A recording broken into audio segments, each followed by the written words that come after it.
Assalamualaikum warahmatullahi wabarakatuh.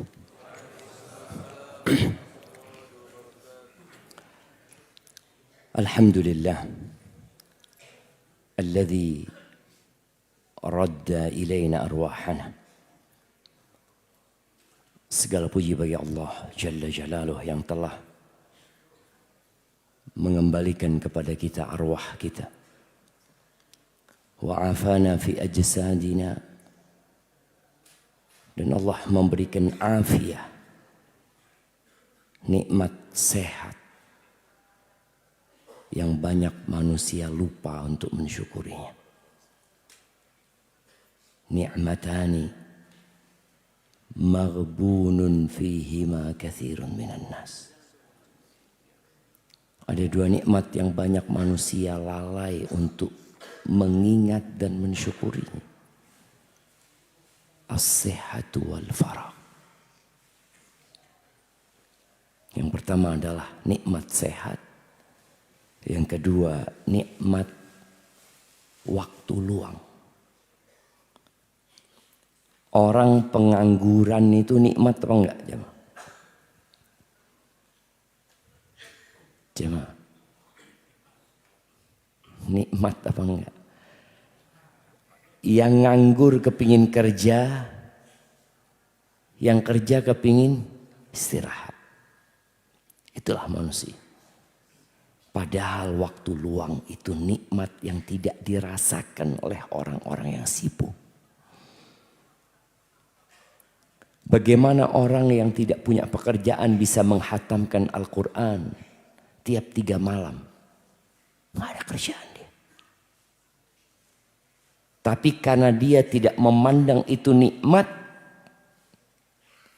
maka 3 hari dia tidak bekerja, hilang begitu saja. Semoga Allah menolong kita, membantu kita untuk menjadi hamba-hamba yang pandai bersyukur. Dan nikmat yang paling agung, Allah memperkenankan bagi kita untuk mengingatnya. Meninggalkan rumah, menuju ke rumah Allah, salat subuh berjamaah, lalu duduk bersama, mendengarkan dan menyimak kajian. Ahibati fillah, tema kita pagi ini tentang Islam itu sunnah, sunnah itu Islam. Kebanyakan masyarakat mengenal sunnah itu sebagai ungkapan tentang perbuatan yang kalau dikerjakan mendapat pahala, yang kalau ditinggalkan nggak apa-apa katanya. Padahal kalau ditinggalkan rugi sebenarnya. Ini sunnah dengan makna mustahab, artinya sesuatu yang dianjurkan. Tapi ternyata ada sebuah istilah yang sudah dimaklumi di zaman para sahabat Nabi, di zaman para tabi'in, para tabi'ut tabi'in, yang maknanya bukan mustahab. Yang kemudian menjadi tema kita hari ini, Islam itu ya sunnah. Sunnah itu ya Islam. Secara bahasa, sunnah itu artinya jalan atau sebuah ajaran. Kalau secara syariat, kita bicara sunnah Nabi SAW. Yang sekarang mungkin banyak kita dengar istilah kajian sunnah. Kajian apa sih? Ini kajian sunnah. Maka yang dimaksud dengan sunnah adalah mengikuti apa yang datang dari Nabi SAW. Baik itu perintah, dan meninggalkan yang dilarang Rasul sallallahu alaihi wasallam. Yang ini mencakup semua lingkup agama. Baik yang berkaitan dengan akidah, dengan tauhid, atau berkaitan dengan ibadah, atau berkaitan dengan muamalat, atau berkaitan dengan akhlak. Dan juga mencakup yang berkaitan dengan kewajiban atau yang mustahab yang dianjurkan oleh Nabi SAW. Dan kita diperintahkan untuk meninggalkan yang haram, meninggalkan yang makruh. Itu kalau kita bicara sunnah dalam istilah generasi awal umat ini. Namun tatkala ilmu Islam telah terbentuk menjadi kekhususan umpamanya. Ada ilmu hadis, ada ilmu fikih, ada ilmu usulul fiqh, ada ilmu yang berkaitan dengan al-firaq, dengan sekte-sekte dalam Islam. Itu babnya mungkin bab akidah. Muncullah beberapa definisi sunnah yang berbeda. Contoh nih, sunnah dalam istilah ahli hadis. Mereka tatkala mengatakan sunnah dalam istilah Al-Imam Bukhari umpamanya, dalam istilah Al-Imam Muslim, maka yang dimaksud dengan sunnah adalah segala sesuatu yang disematkan, dinisbatkan kepada Nabi Muhammad SAW, baik itu ucapan atau perbuatan atau persetujuan, perkataan, perbuatan, persetujuan Nabi SAW. Persetujuan itu contohnya Khalid ibn Walid sempat makan dob. Dob itu apa dob? Banyak diterjemahkan biawak. Bukan. Biawak itu makan dob. Jadi lawannya dob ini di padang pasir itu ya biawak. Kalau biawak itu disebut warol. Dob itu semacam iguana padang pasir. Makannya daun-daunan, ya, bunga. Dan lubangnya menakutkan dob itu. Nabi SAW mencontohkan, kalian akan mengikuti sanana man kana qablakum. Kalian akan mengikuti sunnah orang-orang sebelum kalian. Jalan-jalan orang-orang sebelum kalian. Shibron bi shibrin. Sejengkal, sejengkal. Dhira'an bi dhira'in. Kalian akan mengikuti sama persis. Sampai kalau orang-orang itu masuk ke lubangnya Bob, kalian juga akan masuk. Al-Yahud wan Nasara. Siapa yang kita akan ikuti? Bangsa Yahudi dan Nasrani. Kata Nabi SAW, siapa lagi? Ya mereka itu sudah. Khalid ibn Walid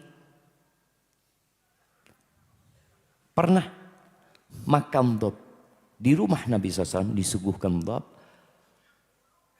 Dikasih tahu sama Ahlul Bait, mengatakan kasih tahu Nabi SAW itu yang disuguhkan dob. Ketika Nabi SAW dikasih tahu ini dob, Nabi tidak menyentuhnya. Akhirnya para sahabat makan. Dan ketika mereka makan, Nabi mendiamkan. Berarti Nabi SAW setuju. Lalu Nabi ditanya, kenapa ya Rasulullah? Apakah haram? Bukan. Laisa bi ardi qaumi. Enggak ada dulu di kampungku. Artinya enggak biasa Nabi makan dhab sallallahu alaihi wasallam. Di Bukit Tinggi ini ada enggak makanan-makanan yang aneh? Enggak ada. Dadiah. Semua makan dadiah. Hah? Sebagian kan enggak kan. Tapi bukan berarti dia haram gitu kan. Jadi sunnah dalam pandangan ahli hadis adalah ucapan, perbuatan dan persetujuan yang dinisbatkan kepada Nabi SAW plus sifat-sifat Nabi SAW. Baik sifat yang berupa karakter Rasulullah SAW atau fisik.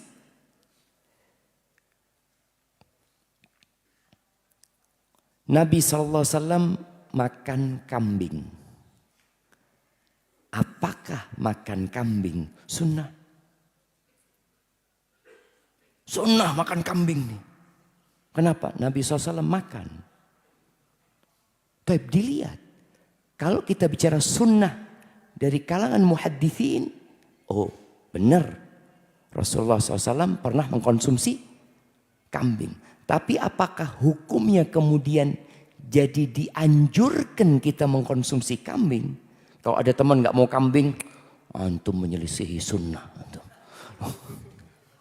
Tidak. Karena ada perbuatan Nabi SAW yang merupakan tabiat beliau sebagai manusia saja. Bukan sebagai sesuatu yang dianjurkan Nabi SAW. Nabi makan kambing, Nabi makan ayam, sallallahu alaihi wasallam. Nabi makan apa lagi? Onta. Berbagai macam makanan dikonsumsi Nabi sallallahu alaihi wasallam, tapi Nabi nggak mau makan dhab. Jadi makan dhab itu sunnah nggak? Ya mah. Kalau berbicara Nabi setuju, oh berarti masuk dalam kategori sunnah dalam istilah ahli hadis. Artinya Nabi menyetujui makan dhab. Apa hukum yang makan dhab? Dibahas lagi nanti. Karena kita bicara bahwasanya bab sunnah ini luas sekali.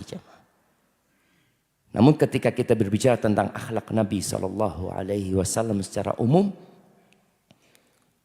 maka nanti kita akan mendapati yang kita diperintahkan untuk mencontohnya. Nabi SAW rambutnya panjang. Apakah termasuk sunnah memanjangkan rambut? Ada orang rambutnya panjang. Sunnah, jenggotnya dipotong. Yang mana yang sunnah gitu? Yang rambut, jenggot dipotong, rambut dipanjangin. Lalu dia mengatakan itu sunnah. Kalau kita bicara istilah muhadithin, ya akan masuk ke dalam istilah sunnah. Karena disebutkan perbuatan Nabi SAW, Nabi rambutnya panjang. Tapi apakah itu termasuk yang dianjurkan oleh Nabi SAW? Enggak. Apakah Nabi pernah menyuruh para sahabat memanjangkan rambutnya? Yang ada Nabi merintahkan para sahabat untuk membiarkan jenggotnya alaihi salatu wassalam. Pakai gamis. Gamis nih.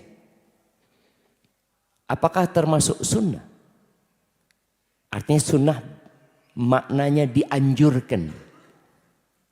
Atau kembali kepada budaya di setiap daerah. Karena pada waktu itu ya para sahabat pakai gamis. Orang munafik pakai gamis. Orang musyrikin pakai gamis. Pakai jubah seperti ini. Itu memang pakaian masyarakat yang ada di situ. Surban umpamanya. Apakah menggunakan surban itu sunnah? Atau yang sunnah itu menutup kepala. Maka ini jadi pembahasan para ulama. Kalau kita lihat sekarang di kota Medina yang pernah umroh, kebanyakan orang Arab penutup kepalanya sudah ganti. Tidak lagi yang diikat. Tapi kalau kita pindah ke Yaman, mereka masih pakai yang diikat. Kita pindah ke Sudan, ada lagi tutup kepala mereka, beda lagi model-modelnya jemaah. Maka ini perlu dikaji supaya kita tidak mudah mengklaim itu sebagai sunnah, artinya maknanya dianjurkan. Atau kita maknai sunnah, itu dilakukan oleh Nabi SAW. Atau itu disetujui oleh Nabi SAW dan dibiarkan oleh Rasulullah SAW. Seperti mengkonsumsi dhab. Taib, itu sunnah dalam istilah ahli hadis. Sunnah dalam istilah ahli fikih dan usulul fiqh beda lagi. Mereka hanya memasukkan ke sunnah itu apa saja yang disematkan kepada Nabi alaihi salatu wassalam dari ucapan, perbuatan dan persetujuan. Karena mereka bicara dalil. Ada dalil dari Al-Quran, ada dalil dari sunnah. Jadi itu yang dimaksud dengan sunnah dalam istilah ahli hadis dan ahli fikih. Walaupun muncul tadi istilah baru, sunnah maknanya dianjurkan. Tapi kemudian ada sunnah yang bermakna lawan dari bid'ah. Ini sunnah, ini bid'ah. Berarti sunnah di sini bukan bermakna sunnah dianjurkan. Tidak. Tapi inilah jalannya Rasul SAW. Inilah yang dicontohkan. Inilah ajaran yang disampaikan oleh Nabi alaihi salatu wasallam kepada para sahabatnya, dipraktekkan oleh mereka, kemudian dilanjutkan oleh tabi'in, tabi'ut tabi'in. Maka dikatakan itu sunnah. Makanya kalau kita melihat kitab-kitab yang ditulis oleh ulama-ulama terdahulu, maka sunnah itu mencakup hukum yang dianjurkan, hukum wajib, hukum amalan-amalan yang kalau orang menyelisihinya bisa keluar dari Islam. Karena menyimpang dari sunnah. Seperti contohnya kitabnya Ibn Abi Asim. Beliau punya kitab judulnya Kitab As-Sunnah. Imam Ahmad juga memiliki kitab judulnya As-Sunnah. Al-Marwazi juga memiliki kitab judulnya As-Sunnah yang mencakup masalah-masalah tauhid di sana. Kemudian ada sunnah. Satu lagi. Lawannya apa? Yang tahu anak kasih hadiah. Nah. Khurafat. Dekat dari khurafat, bukan? Bid'ah sudah disebutkan barusan. Syubhat bukan. Syirik tidak.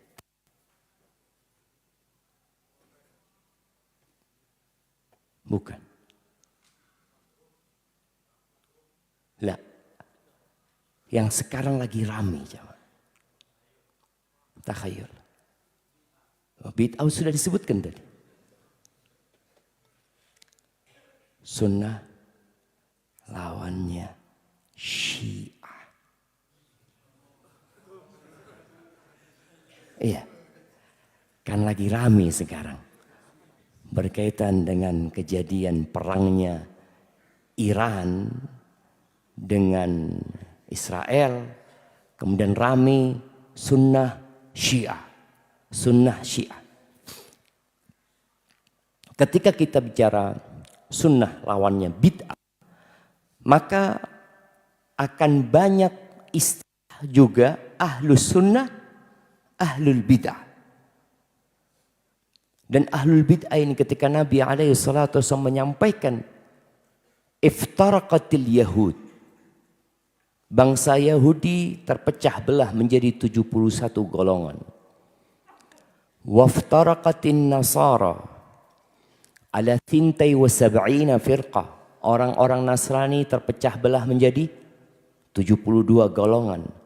Wasataftariqu hadhil ummah, dan umat ini akan terpecah belah menjadi 73 firqah, 73 golongan, kulluha finnar illa wahidah, semuanya di neraka kecuali satu. Siapa satu itu? Nabi SAW menyebutkan ma ana alaihi wa ashabi, mereka yang menjalankan agama seperti yang aku jalankan bersama para sahabatku. Maka muncul istilah as-sunnah. Yang selamat itu ahlus sunnah, yang menjalankan agama seperti yang dijalankan oleh Nabi bersama para sahabatnya sallallahu alaihi wasallam. Dalam riwayat lain dikatakan humul jamaah, mereka jamaah yang berpegang teguh dengan kebenaran. Akhirnya muncul istilah ahlus sunnah wal jamaah.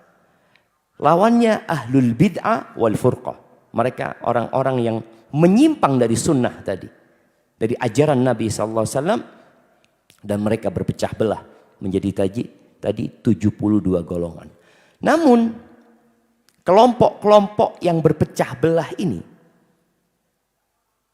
ketika berhadapan dengan Syiah semuanya jadinya sunnah. Karena kelompok-kelompok ini mereka mengakui khilafahnya Abu Bakar. Mereka mengakui khilafahnya Umar bin Khattab. Mereka mengakui khilafahnya Utsman bin Affan. Sedangkan Syiah tidak. Bahkan Syiah mengkafirkan para sahabat Nabi. Nanti kita akan bahas sedikit tentang Syiah. Karena yang ana herankan, sekarang banyak kelompok-kelompok yang seharusnya mereka menjadi lawannya Syiah, tahu-tahu mereka mendekat dengan Syiah. Dan ada usaha sejak zaman dulu ya, di Mesir dan di beberapa negara, untuk mendekatkan antara sunnah dan Syiah. Padahal mereka lawan, kok bisa berdekatan gitu loh. Ada salah satu tokoh di negeri kita yang dia pernah jadi menteri agama. Dia memiliki beberapa buku jadi panutan masyarakat. Dia juga terkenal ahli tafsir. Dia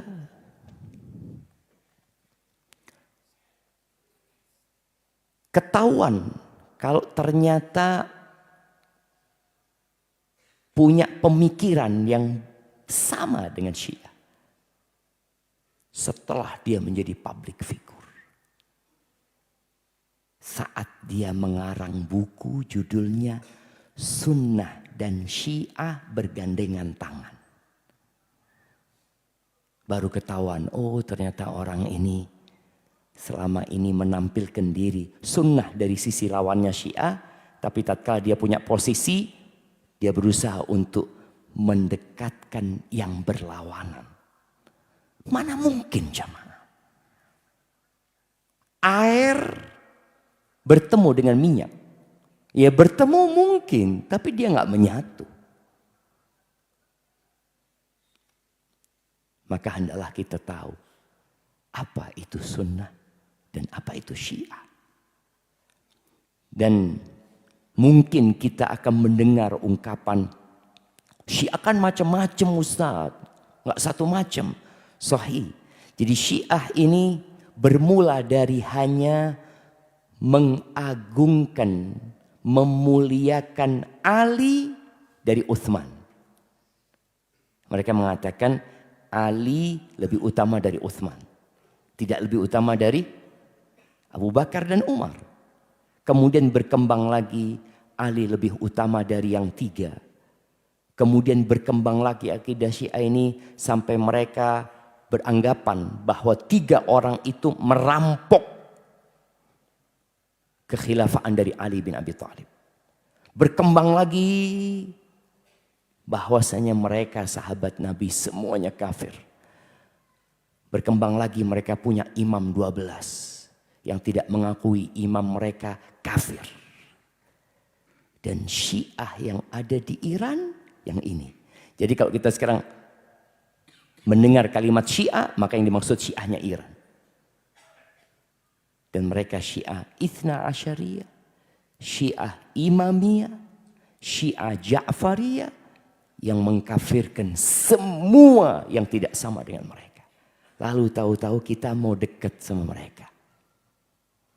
Loh, mereka kan bela Islam. Perang ini Ustaz. Enggak, mereka bela negara mereka. Biasa. Orang itu negaranya diganggu, ya dia bela. Maka antum baca sejarah. Sejarah yang baru saja. Ketika Gaza diserang oleh Israel. Apakah kemudian Iran mengirim rudal-rudalnya ke Israel? Enggak. Tapi ketika yang diganggu Iran, maka Iran bela diri. Jadi mereka sedang membela negara mereka. Dan mereka sama sekali tidak mewakili umat Islam. Yang mereka adalah ahlu sunnah dan mereka adalah Syiah. Taib, ahibati fillah. Al-Imam Al-Barbahari dalam kitabnya Syarhus Sunnah. Dia menyebutkan i'lamu. Jadi tatkala banyak sekali penyimpangan dalam agama ini. Karena Nabi SAW menyebutkan tadi. Umat Islam akan berpecah belah menjadi 73 golongan. Dan semua golongan mengaku dia yang benar. Terus bagaimana kita mengetahui yang benar itu mana? Al-Imam Barbahari mengatakan i'lamu annal islama huwa sunnah was sunnah yal islam. Beliau mengatakan ketahuilah bahwa Islam ya sunnah. Sunnah ya Islam. Wala yaqumu ahaduhuma illa bil akhar. Enggak mungkin satunya berdiri tanpa ada satunya. Islam dan sunnah ini jalan bergandengan tangan. Bagaimana kita memahami Al-Quran? Oh, saya hanya akan berpegang teguh dengan Al-Quran. Di Al-Quran nggak pernah disebutkan sholat zuhur 4 rakaat. Di ayat mana kita dapatin sholat subuh 2 rakaat? Di surat mana kita akan dapatin bahwa saya sholat itu ada 2 sujud. Kemudian ada duduk di antara 2 sujud. Di mana? Yang berkaitan dengan zakat.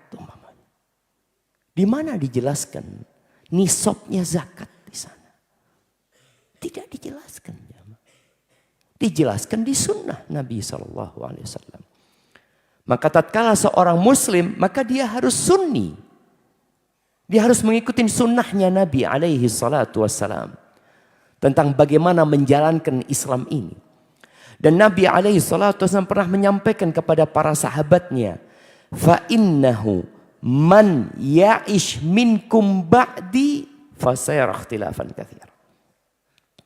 Barang siapa di antara kalian hidup setelah aku mati, maka dia akan melihat dan mendapati banyak perselisihan. Solusinya apa? Fa'alaikum bisunnati. Ketika melihat banyak perselisihan dan semua mengatasnamakan Islam, ini ajaran Islam, ini nilai-nilai Islam, umat bingung. Dan dia tidak punya ilmu untuk mengkaji dan mendalami tentang masalah-masalah itu. Datang solusi dari Rasulullah SAW sebelum perselisihan terjadi. Fa'alaikum bisunnati. Kalian ikutlah sunnahku. Apa yang dimaksud dengan sunnahku di sini? Dari istilah yang tadi. Siapa yang mau jawab? Mencakup apa kalau ajaranku? Amaliyah saja. Qauliyah saja. Ketetapan persetujuan Nabi SAW. Sudah. Belum. Ini sunnati aja. Barakallahu fikum. Fadal hayu. Jadi kalau bicara sunnahku, ya semua ajaran Nabi SAW yang berkaitan dengan akidah, yang berkaitan dengan ibadah, yang berkaitan dengan muamalat, yang berkaitan dengan akhlak, semuanya. Dan ini juga penting buat kita yang mengaku ahlus sunnah wal jamaah, tapi akhlaknya bukan akhlaknya ahlus sunnah wal jamaah. Laisa minna. Nabi SAW mengatakan bukan termasuk dari golongan kami. Man lam yarham saghirana. Seorang yang tidak menyayangi yang kecil di antara kita. Walam yuwaqqir kabirana, dia tidak memuliakan yang tua di antara kita. Bukan dari golongan kami. Yani bukan dari sunnahku yang itu. Man raghiba an sunnati falaysa minni. Yang tidak suka dengan sunnahku bukan dari golonganku. Yang nggak mau nikah umpamanya. Yang mau beribadah semau dia. Saya mau sholat malam nggak tidur. Saya mau puasa sepanjang tahun. Bukan dari sunnahku. Nabi SAW man ghasya falaysa minna, menyampaikan itu. Barang siapa yang menipu bukan dari golongan kami. Engkau ngaku ahlus sunnah tapi kerjanya masih nipu teman-temanmu. Utang nggak bayar. Siapa yang sampai hari ini utang belum bayar? Ngakunya ahlus sunnah. Kalau engkau ahlus sunnah itu bayar utang. Tepat waktu. Ahlus sunnah itu tidak menyelisihi janji. Yang menyelisihi janji itu ahlun nifaq. Orang-orang munafik. Jadi kalau kita bicara fa'alaikum bisunnati, ikutin ajaranku, ikutin jalanku dalam semua bab itu. Dalam bab akidah, dalam bab ibadah, dalam bab muamalah, dalam bab akhlak. Karena ada sebagian orang yang mengaku dia mazhabnya Syafi'i. Oke. Kemudian akidahnya fulan. Kemudian akhlaknya beda lagi semuanya. Kita semua harus menjadikan sunnah Nabi SAW rujukan. Kalau terjadi khilaf di antara mazhab Syafi'i, mazhab Maliki, mazhab Hanafi, dan mazhab Hambali, solusinya apa? Alaikum bisunnati.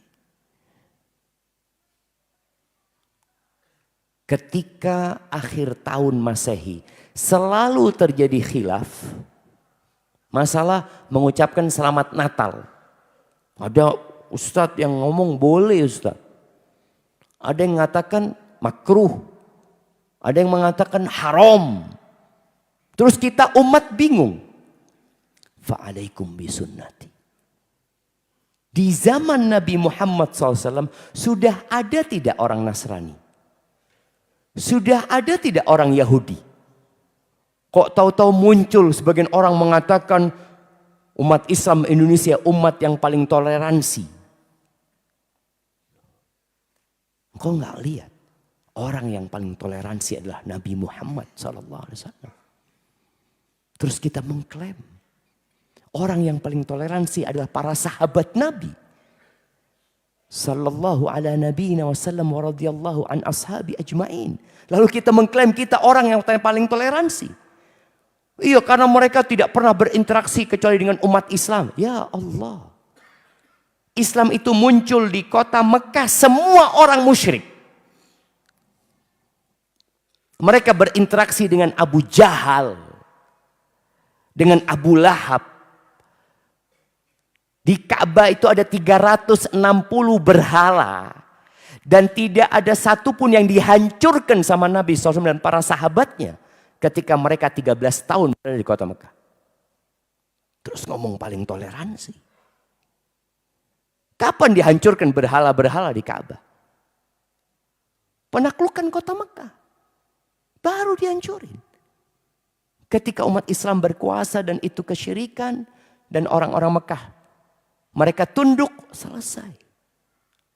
Di kota Madinah, Nabi SAW hidup bertetanggaan sama Yahudi. Bukan sama Nasrani lagi ya. Yahudi yang mereka benci sama Islam.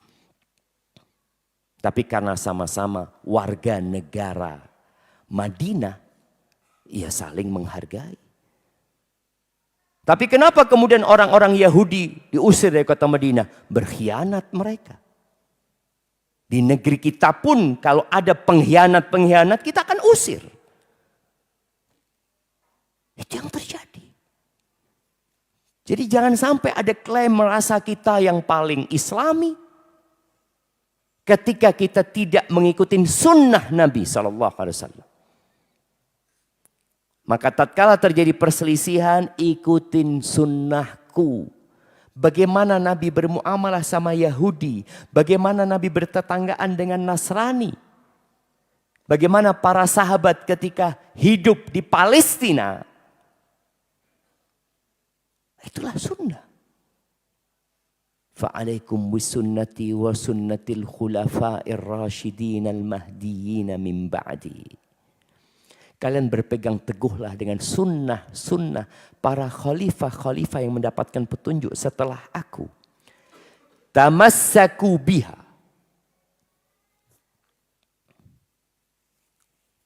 Nabi SAW mengatakan tamassaku. Kalian pegang. Berpegang teguhlah dengan sunnahku. Dan gak cukup. Addu alaiha bin nawajid. Gigit. Dengan gigi geraham kalian.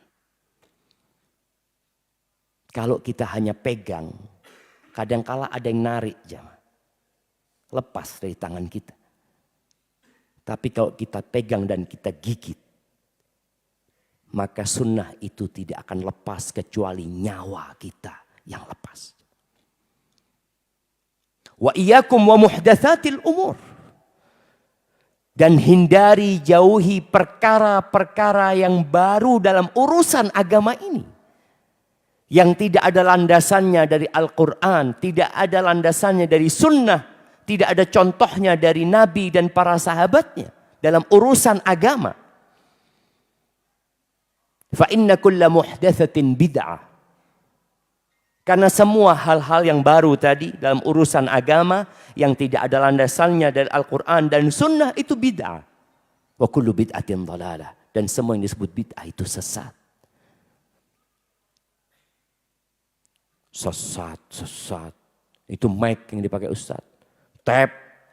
Bid'ah. Sahih. Bid'ah dalam bahasa. Artinya sesuatu yang baru dalam bahasa. Tapi nggak ada hubungannya sama agama ini. Orang Yahudi pakai tape nggak? Pakai. Yang bikin juga mereka. Mic ini yang pakai orang kafir pakai nggak? Pakai. Ini nggak ada urusannya sama agama. Ini urusannya hanya perantara untuk menyampaikan suara. Ini untuk menampilkan banyak aplikasi di dalamnya. Pakai tasbih. Pakai tasbih, bid'ah apa sunnah? Ana izin minum dulu.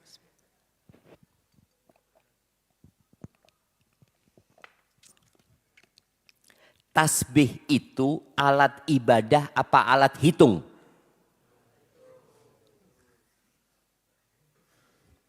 Kalau antum bilang alat ibadah, maka jadinya bid'ah. Tapi kalau alat hitung, ya boleh aja. Tapi sunnahnya ngitung, di sini. Sunnahnya menghitung pakai jari-jari. Tapi menggunakan alat hitung yang lain, nggak apa-apa. Khususnya kalau antum mau menghitung yang banyak. Sholawat kepada Nabi SAW, ana mau sholawat Ustaz hari Jumat 1000 kali. Boleh apa enggak? Sunnah apa bid'ah sholawat 1000 kali?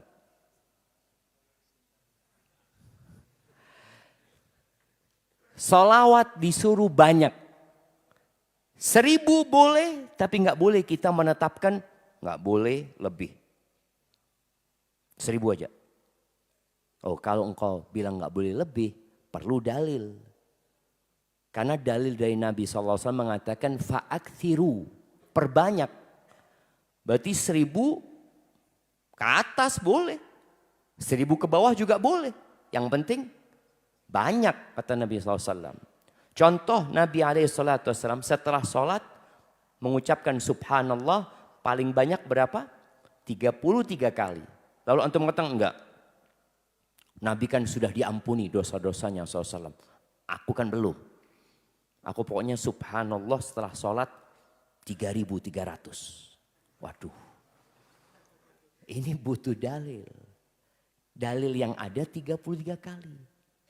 Emangnya nggak boleh ana baca subhanallah 3300? Boleh. Tapi jangan antum tetapkan selesai sholat. Antum mau baca kapan saja silahkan. Tapi angka itu jangan antum tetapkan sehingga nggak boleh ditambahin, nggak boleh dikurangin. Ana sholat subuh sejak dulu cuma 2 rakaat. Tapi karena ana banyak dosanya, insya Allah mulai besok ana mau 8 rakaat. Sama jamaah masjid ini, bismillah. Bagaimana jamaah? Emangnya dosa kita sholat? Sholat diperintahkan. Tapi tadi ada sunnahnya, ada aturannya, ada ketetapannya.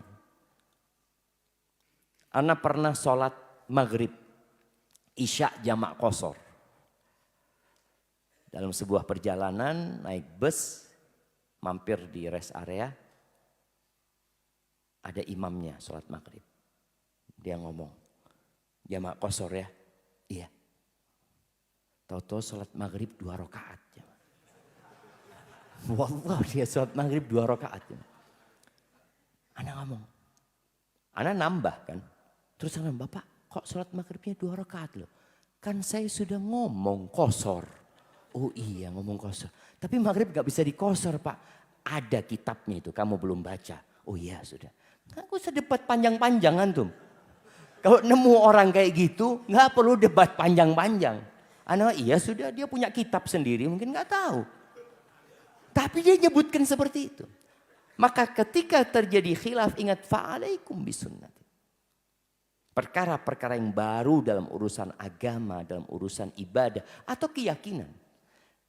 Dan bicara bid'ah ini, yang lawannya sunnah.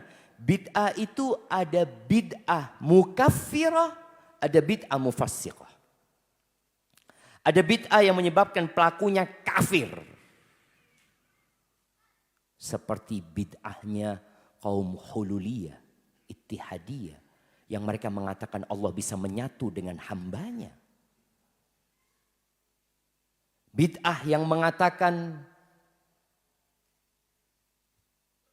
para sahabat semuanya kafir. Itu pemikiran.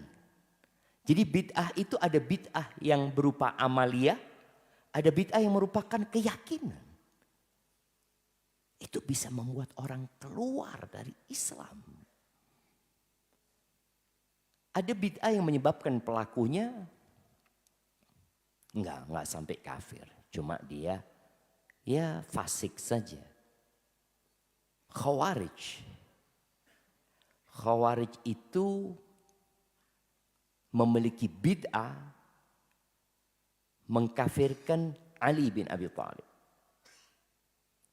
Kemudian memerangi Ali bin Abi Thalib. Dan dia membunuh siapa saja yang tidak sepaham dengan mereka. Orang-orang kafir mereka biarkan. Sebagian ulama mengatakan mereka kafir. Sebagian mengatakan tidak. Ali bin Abi Thalib ketika ditanya, "Akufarun haula?" Apakah orang-orang Khawarij itu kafir?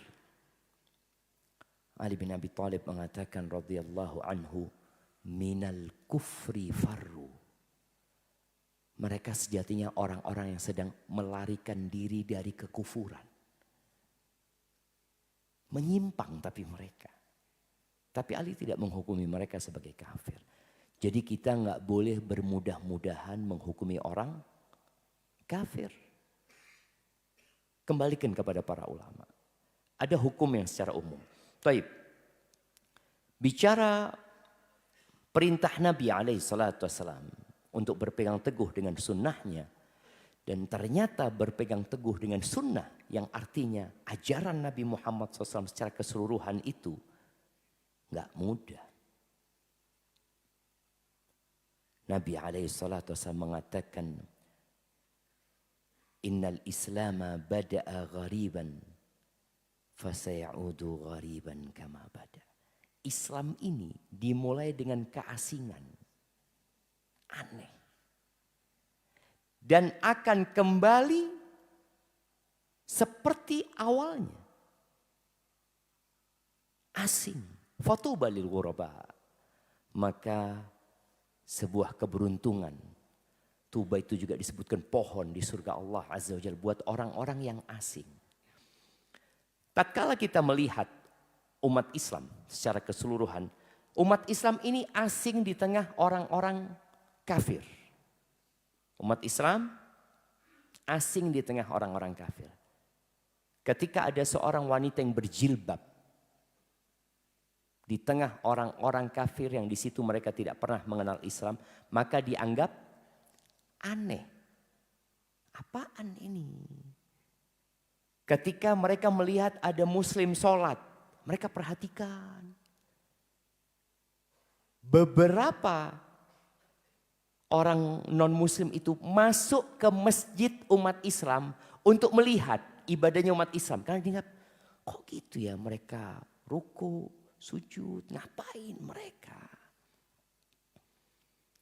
Kemudian seorang muslim yang berpegang dengan sunnah di tengah kaum muslimin yang mereka tenggelam dalam perbuatan-perbuatan yang menyelisihi sunnah, maka dianggap asing. Jenggot. Asing nggak di tengah orang-orang yang motong jenggot? Ya Allah jamaah. Kita di pesantren dulu. Pesantren kita nggak kenal sunnah. Ya pesantren Islam secara umumnya.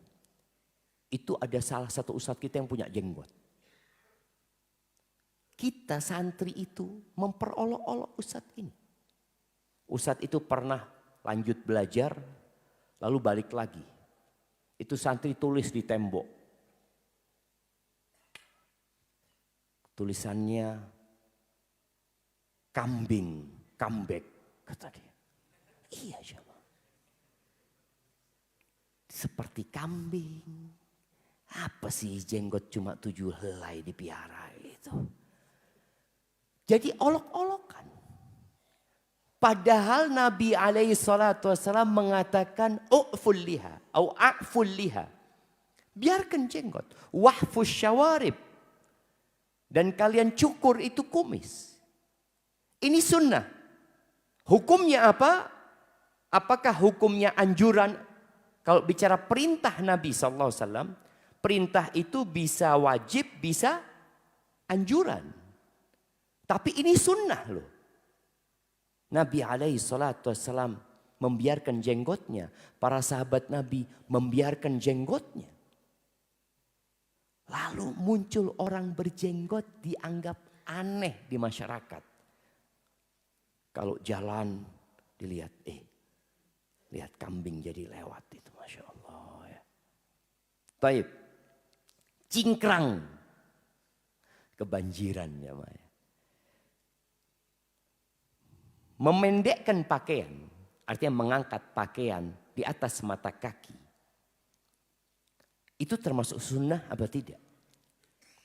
Sunnah ajaran Nabi Muhammad SAW. Ada perintah Nabi SAW. Ada larangan memanjangkan di bawah mata kaki.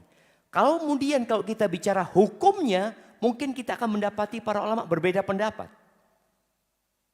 Ada yang mengatakan memanjangkan pakaian di bawah mata kaki itu haram dan diancam neraka.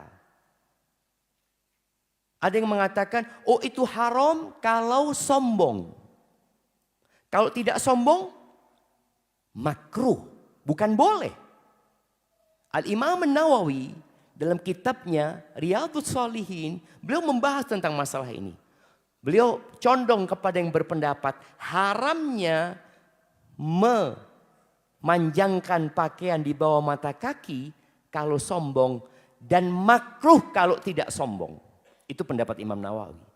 Yang terjadi di masyarakat kalau ada orang mengangkat pakaian di atas mata kaki, apa kata mereka? Kebanjiran. Padahal itu sunnah. Itu ajaran Nabi SAW. Kemudian kita mengatakan kebanjiran, kainnya kurang, berarti ada kesombongan di diri orang ini. Memandang kepada orang yang mengamalkan sunnah, aneh. Dia yang benar. Seharusnya berpakaian seperti ini nih. Maka akhirnya dia termasuk kepada yang haram. Secara sepakat semua ulama. Kalau ada kesombongan. Tapi jemaah, pendapat yang mengatakan haram dengan sombong, dengan tidak sombong, mungkin pendapat yang lebih kuat. Dan kalau kita lihat bagaimana Nabi Muhammad SAW, nggak pernah beliau memanjangkan pakaiannya. Beliau selalu mengangkat pakaiannya. Pernah beliau melihat seorang sahabat pakai sarung menutup mata kaki. Lalu Nabi SAW mengatakan kepada sahabat ini, "Ama fiyya qudwah?" Bukankah di diriku itu ada contoh dan teladan yang baik?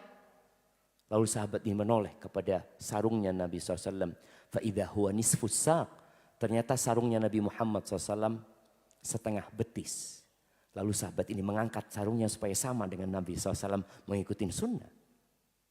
Tapi sekarang kalau ada orang pakai sarung setengah betis, apa kata masyarakat? Menyimpang. Aliran aneh. Ini kayaknya Wahabi ini. Ini celeng ini. Ada jamaah yang beranggapan seperti itu. Na'udzubillah. Padahal itu sunnah. Itu dicontohkan oleh Nabi Muhammad SAW. Dan dipraktikkan oleh para sahabat. Lalu dijadikan bahan olok-olok. Ya karena gak ngerti dengan sunnah. Ada seorang ditanya. Ketika dia pakai celana di atas mata kaki. Sebelumnya dia celananya menutup mata kaki. Kemudian ketemu orang. Loh, antum kenapa celananya kok berubah sekarang? Iya. Rasul SAW melarang kita memanjangkan pakaian di bawah mata kaki. Hadisnya memang ada yang sombong dan ada yang tidak sombong. Ana lebih memilih berhati-hati. Laong cuma mengangkat sedikit sih. Apa salahnya? Dan insya Allah ana selamat. Kalau ternyata hanya makruh, kalau nggak sombong, ana selamat. Ana tetap dapat pahala. Kalau haram, ana lebih selamat lagi. Dan seperti itu seorang muslim ketika berhadapan dengan sunnah. Sunnah ini jalan keselamatan. Beratnya menjalankan sunnah karena di tengah-tengah masyarakat yang muslim yang mereka tidak mengenal sunnah maka dianggap aneh. Jenggot, anak ingat ketika anak pulang dari pesantren, anak pakai jenggot. Sebelumnya jenggot anak potong terus.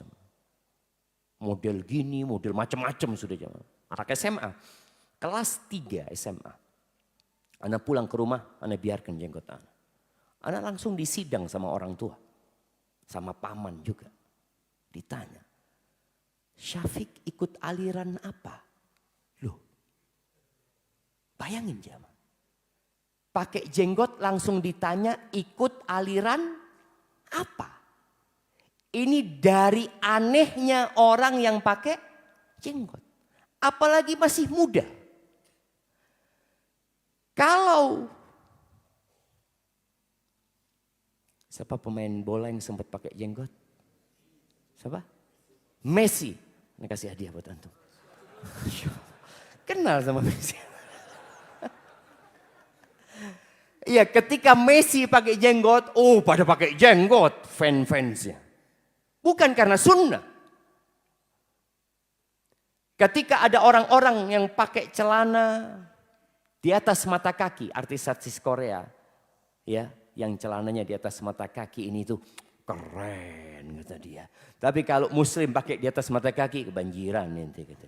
Jadi tadi kita melihat masyarakat ini memandang sesuatu, kalau alasannya agama, maka mereka akan menentang. Kalau alasannya gaya, fadol. Ketika Anda sampaikan, jenggot ini sunnahnya Nabi Muhammad SAW. Sunnah bukan berarti hukumnya sunnah. Artinya ini diperintahkan oleh Nabi SAW. Dan beliau mempraktekkannya. Secara amalan beliau mengamalkan, secara ucapan beliau mengucapkan, secara kesepakatan beliau menyepakati semua sahabat melakukan itu. Dan secara fisik Nabi SAW beliau berjenggot. Lalu keluarga yang nyidang anak ini mengatakan, yang pakai jenggot itu orang-orang sepuh, orang-orang tua. Lalu anak waktu itu masih muda, anak kurang ajar juga. Jemaah mudah-mudahan diampuni sama Allah SWT.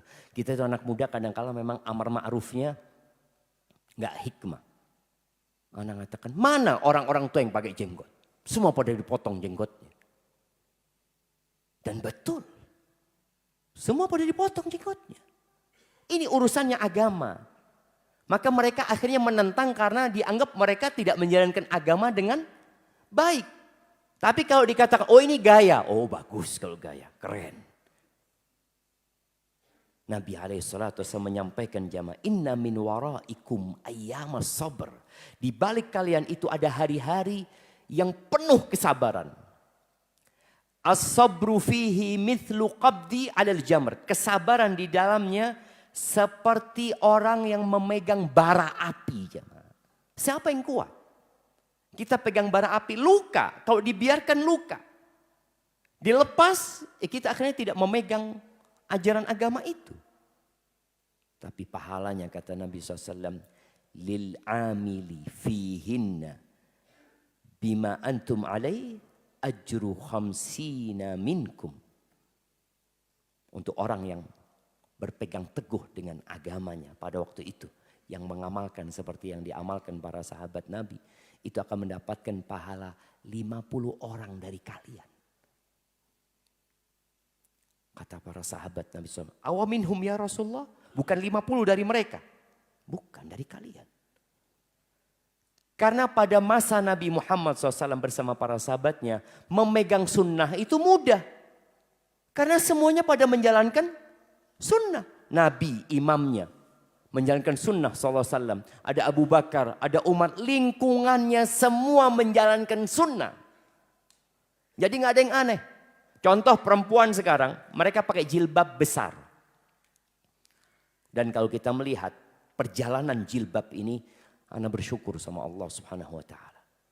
Kalau antum melihat foto-foto kiai-kiai, buya, tuan guru, ya, ulama sebelum kemerdekaan di masa Belanda itu, banyak di antara mereka nggak pakai kerudung.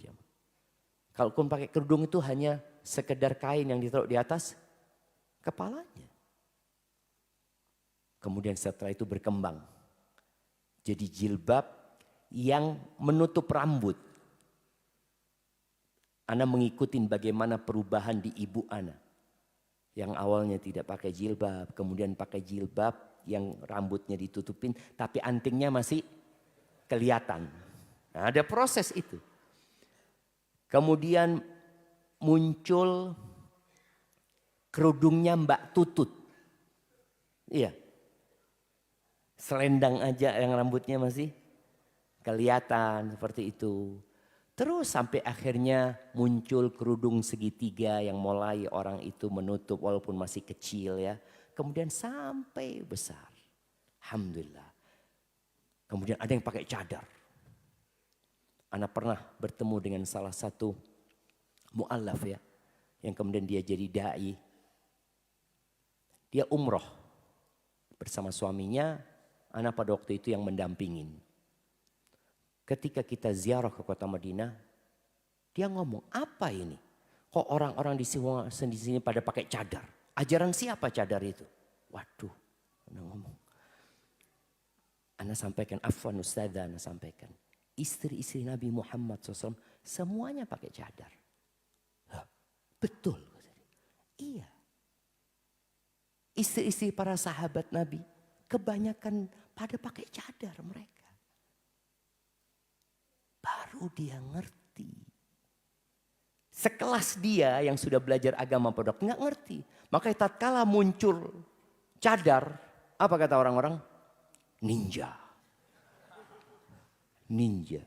Terus sampai kemudian ada yang memviralkan cadar ini jemaah. Siapa yang memviralkan cadar? Anda kasih hadiah yang tahu. Revolusi jilbab di Indonesia itu yang disebut revolusi oleh sebagian penulis itu tahun 89-90. Mulai kita tahu anak-anak yang pakai jilbab biasa di SMA itu dikeluarkan sama sekolah. Sampai ada 300 siswi dikeluarkan jemaah. Gara-gara pakai jilbab.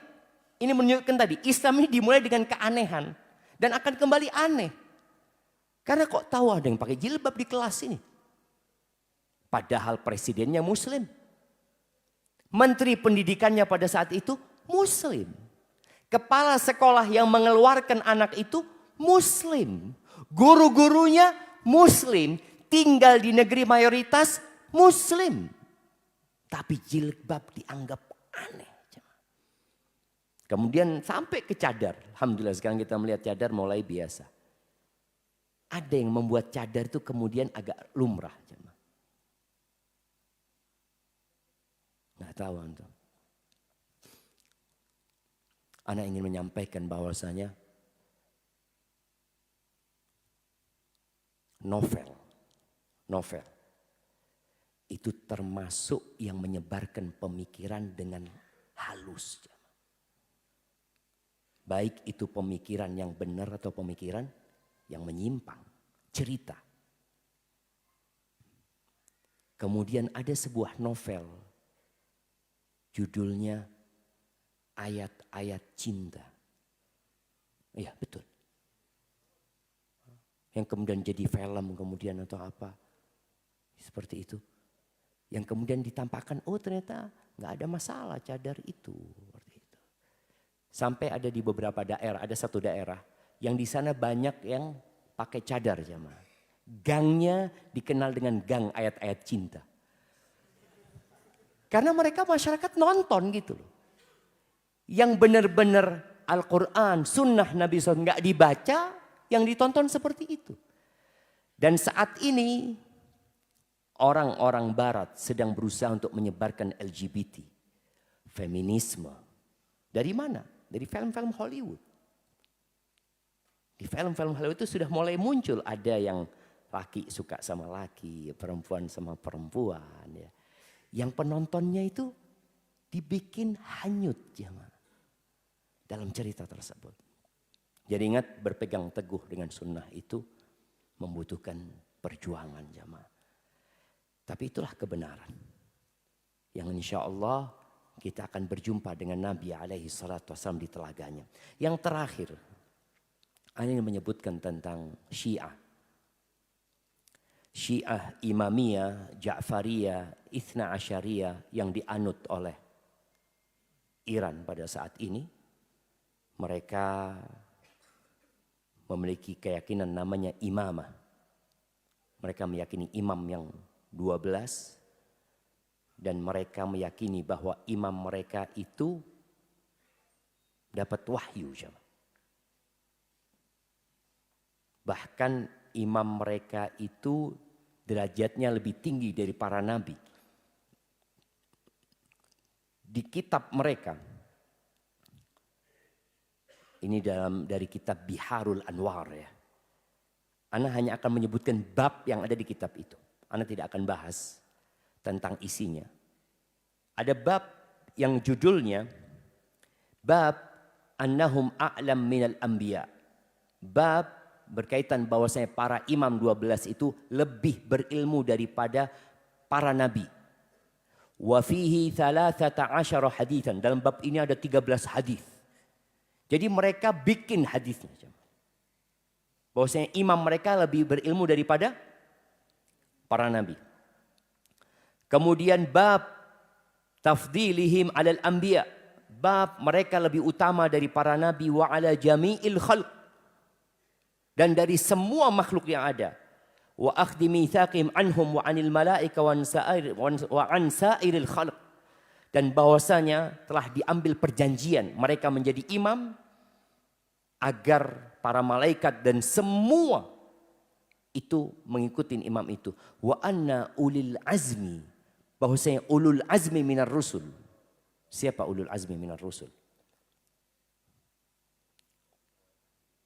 Nabi Ibrahim, Nabi Musa, Nabi Isa, Nabi Muhammad, Nabi Nuh. Masya Allah, kasihkan hadiahnya. Masya Allah. Barakallahu fikum. Nah, dan disebutkan ulul azmi itu Nabi Nuh, Nabi Ibrahim, Nabi Musa, Nabi Isa, Nabi Muhammad sallallahu alaihi wasallam. Mereka jadi ulul azmi karena mereka mencintai imam-imam yang 12. Imamnya ini belum ada. Ulul azmi itu sudah diambil perjanjian agar mereka taat dan patuh dengan imam yang 12. Kemudian bab anna du'a al-anbiya. Oh afan, di bab tadi yang Anda sebutkan wa fihi 88 haditsan. Di situ ada 88 hadis. Mereka bikin sendiri hadisnya. Enggak ada di kitab sunnah. Karena mereka menolak kitab-kitab sunnah. Kemudian bab bahwa doanya para nabi dikabulkan karena mereka bertawassul dengan para imam yang 12. Di situ ada 16 hadis. Bab annahum yaqdiruna ala ihya'il mauta. Bahwa para imam yang 12 itu mereka bisa menghidupkan yang mati. Menyembuhkan yang bisu. Menyembuhkan yang kena penyakit kulit. Wa jami' mu'jizatil anbiya. Dan semua mukjizatnya para nabi itu ada di imam yang 12 mereka. Kemudian mereka masih banyak yang lainnya. Bab annal a'immah, bab bahwasanya para imam itu mereka mengetahui kapan mereka mati dan mereka tidak mati kecuali dengan pilihan mereka. Di situ ada 5 hadis yang menyebutkan tentang perkara itu. Ini berkaitan dengan imam dan kedudukannya itu rukun iman mereka. Berbeda dengan rukun imannya umat Islam atau bahkan rukun Islamnya mereka. Karena mereka mengeluarkan 2 kalimat syahadat dari rukun Islam mereka. Mereka memasukkan imam, syahadat mereka, asyhadu an la ilaha illallah wa asyhadu anna Muhammadar Rasulullah, dan mereka bersaksi bahwa Ali adalah waliullah dan dia benar-benar kekasih Allah sebenarnya, Ali bin Abi Thalib radhiyallahu taala anhu. Jadi mereka menghukumi, ini Syekh At-Tusi mengatakan wa daf'ul imamati kufrun, dan barang siapa yang menentang imamah ini, imam yang 12 itu, maka kufrun. Lalu dia mengatakan kama anna daf'an nubuwah kufrun, sebagaimana orang yang menolak kenabian itu kafir. Jadi yang menolak keimaman 12 itu mereka kafir, sebagaimana menolak kenabian kafir, li'annal jahla bihima ala haddin wahid. Kebodohan dengan keduanya itu ya satu hal, satu batasan yang sama. Kemudian mereka punya akidah namanya al-ismah. Mereka meyakini bahwa semua imam mereka itu maksum, tidak melakukan kesalahan. Kemudian mereka punya akidah namanya ar-raja'ah. Imam-imam mereka kelak di akhir zaman akan keluar dari kubur mereka, akan kembali hidup. Dan nanti ada proses di mana dikeluarkannya Abu Bakar dan Umar untuk disalib. dan dirajam oleh mereka. Mereka punya akidah taqiyah. Ini yang menyebabkan umat Islam akhirnya ketika dibohongin untuk berdekatan dengan Syiah, akidah mereka namanya taqiyah. Taqiyah itu menyembunyikan akidah mereka yang sebenarnya dan menampakkan yang tidak mereka yakini. Kenapa kemudian orang-orang kok mau mengagungkan Syiah di Iran pada hari ini? Ya karena mereka nggak ngerti. Lu gimana sih? Ana berangkat ke sana, Qurannya sama Ustaz. Ana beli mushaf yang ada di Iran, sama persis. Ya jelas, nggak mungkin mereka mengeluarkan Quran yang mereka janjikan. Umat Islam semua akan menolak. Maka mereka harus melakukan taqiyah. Dan mereka mengatakan la dina liman la taqiyata lahu. Tidak beragama orang yang tidak melakukan taqiyah. Ali bin Abi Thalib, kenapa dia kok diam saja tatkala Abu Bakar menjadi khalifah? Kalau dia seharusnya menjadi khalifah. Kenapa dia diam saja ketika Umar menjadi khalifah, Utsman menjadi khalifah? Ali sedang taqiyah. Mereka mengatakan itu. Terus kenapa Nabi Muhammad SAW menikahkan? Kenapa Nabi Muhammad SAW menikahkan Utsman dengan dua putrinya? Nabi sedang taqiyah. Terus mereka mengatakan seperti itu. Kenapa Ali bin Abi Thalib menikahkan putrinya? Ini sejarah mencatat dalam buku Syiah, dalam buku Sunnah, bahwa Ali bin Abi Thalib menikahkan putrinya yang bernama Ummu Kulthum dengan Umar bin Khattab. Umar ini umurnya di atasnya Ali. Ali menikahkan putrinya dengan Umar bin Khattab. Apa kata mereka? Umar sedang taqiyah. Pokoknya mereka punya dua hal ini. Yang menyebabkan mereka bisa selamat. Taqiyah. Makanya mereka kalau ditanya apakah kalian mengkafirkan sahabat? Lah. Abu Bakar As-Siddiq radhiyallahu anhu. Umar radhiyallahu anhu. Tapi sekarang mereka sudah sulit untuk melakukan taqiyah. Karena banyak video-video mereka benar-benar mengkafirkan Abu Bakar, mengkafirkan Umar. Kalau Abu Bakar dan Umar kafir, kira-kira antum masih Islam? Itu yang dapat Anda sampaikan jamaah.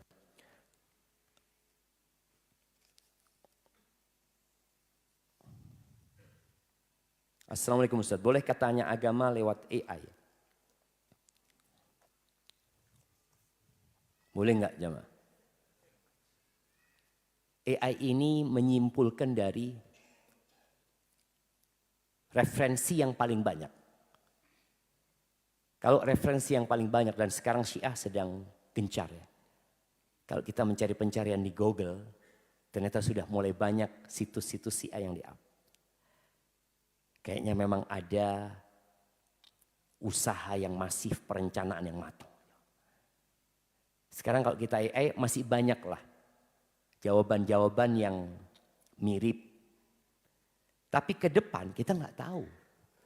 Makanya AI nggak bisa dijadikan rujukan. Rujukannya dilihat ini dari kitab mana, ini siapa yang berbicara. Karena AI mengambil dari berbagai macam sumber. Kalau sumbernya benar, insya Allah jawabannya benar. Kalau sumbernya salah, jawabannya akan salah. Setiap muslim itu harus belajar agama. Tapi enggak semua harus jadi ustadz. Tapi belajar agama semuanya harus. Bismillah, Ustaz, izin bertanya. Ana izin minum dulu. Bismillah.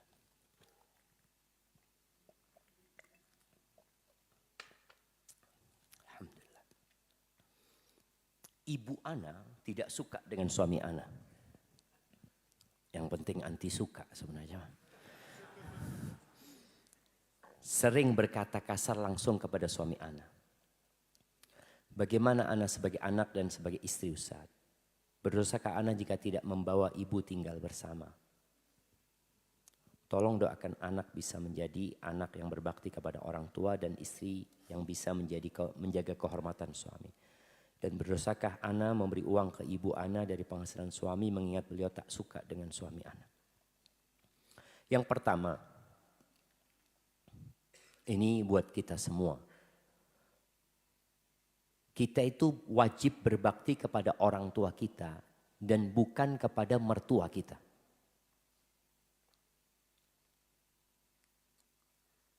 Istri juga sama.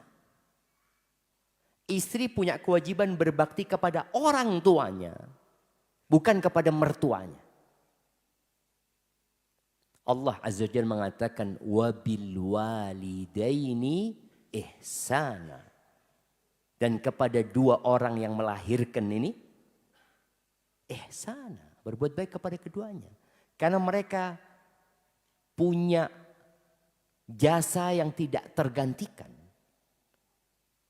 Orang tua angkat nggak sama dengan orang tua kandung, orang tua asuh umpamanya. Tetap anak itu wajib berbakti kepada orang tuanya. Tapi orang tua anak, Ustaz, meninggalkan anak dititipkan kepada bibi anak. Tetap kau punya kewajiban berbakti sama orang tuamu. Namun ketika suami istri menikah, maka mereka harus saling tolong menolong dalam kebajikan. Dan diantaranya dalam berbakti kepada orang tua. Bagaimana istri mendorong suaminya berbakti kepada orang tuanya. Bagaimana suami mengajarin istrinya untuk tetap berbakti kepada orang tuanya. Itu kewajiban dalam agama. Di sini ada pertanyaan tentang membawa ibu tinggal bersama suami. Itu butuh persetujuan dari suami. Kalau umpamanya ada yang mengatakan, Ustadz, Ana ini harus merawat ibu. Tapi suami Ana tidak mengizinkan Ana untuk membawa ibu Ana, Ustaz. Pilihan Ana apa? Ya izin sama suami. Bang, izinkan Ana merawat ibu, abang silakan nikah lagi. Wah, antum ketawa. Cocok Ustaz ini kayak seperti itu. Ini dalam kondisi tadi istri tetap mau jadi istri dan dia tetap mau berbakti sama ibunya. Yang kondisinya sang suami nggak mau dia bawa ibunya. Enggak. Atau kondisi lain ibunya dikontrakkan di sebelah rumah. Didekatkan. Itu salah satu solusi. Tapi nggak harus ya. Suami itu menerima orang tua istri. Kalau suamimu menerima orang tuamu, maka terima kasihlah engkau. Karena itu bukan kewajiban dia. Dia berbuat baik. Hargai suamimu dengan kebaikannya dia. Maka kalau tadi suami tidak mengizinkan, ya anti nggak berdosa tidak membawa ibu sebenarnya. Tapi tetap harus berbakti.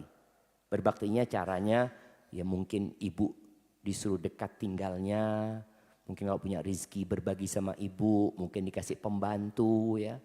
Tapi ketika seorang istri memberikan uang, pemberian suaminya kepada istri, kepada ibunya, kalau sudah jadi milik istri bebas. Tapi kalau masih uangnya suami harus izin sama suami. Maka istri yang seperti ini hendaklah dia menservis yang maksimal pada suami. Sehingga suaminya akan memaklumi kekurangan ibunya. Barakallahu fikum. Adallahu al-musawab. Ini yang terakhir. Afan Ustaz, apakah kita boleh melakukan investasi saham melalui digital Ustaz? Dan apakah boleh kita main saham? Terus apa hukumnya investasi saham Ustaz? Boleh. Selama saham yang diperjualbelikan dari perusahaan yang halal. Dan akadnya jelas. Karena ada yang haram perusahaannya, yang akadnya tidak jelas, maka antum nanti perlu tanyakan kepada ustadz yang ngerti tentang urusan muamalat, Ustadz ini sahamnya perusahaan ini. Coba lihat perusahaan ini gimana. Kalau ternyata sahamnya bank riba, ya nggak boleh. Ini ada perusahaan bagus Ustaz. Tapi dia jualannya bir Ustaz. Ya, haram lah. Seperti itu. Gak perlu tanya Ustaz antum kalau Ustaz. Jadi perlu berhati-hati dan buat teman-teman yang mau buka usaha dan usaha. Jangan sampai dunia jadi ambisi kita. Antum akan capek. antum hanya akan menderita dan tidak mendapatkan manfaat apa-apa kecuali menghimpun harta, kemudian antum berbangga diri, lalu antum mati ditinggal semuanya. Maka tetap fokus dengan halal haram dan mengingat bahwasanya ambisi kita hidup adalah mengabdi kepada Allah Azza wa Jal, dan jalan keselamatan itu adalah mengikuti Islam dan mengikuti sunnah Nabi SAW, karena Islam itu sunnah dan sunnah itu adalah Islam. Hadza wa sallallahu ala nabiyyina Muhammadin wa ala alihi wasallam. Subhanakallahumma bihamdika asyhadu an la ilaha illa anta astaghfiruka wa atubu ilaik. Assalamualaikum warahmatullahi wabarakatuh.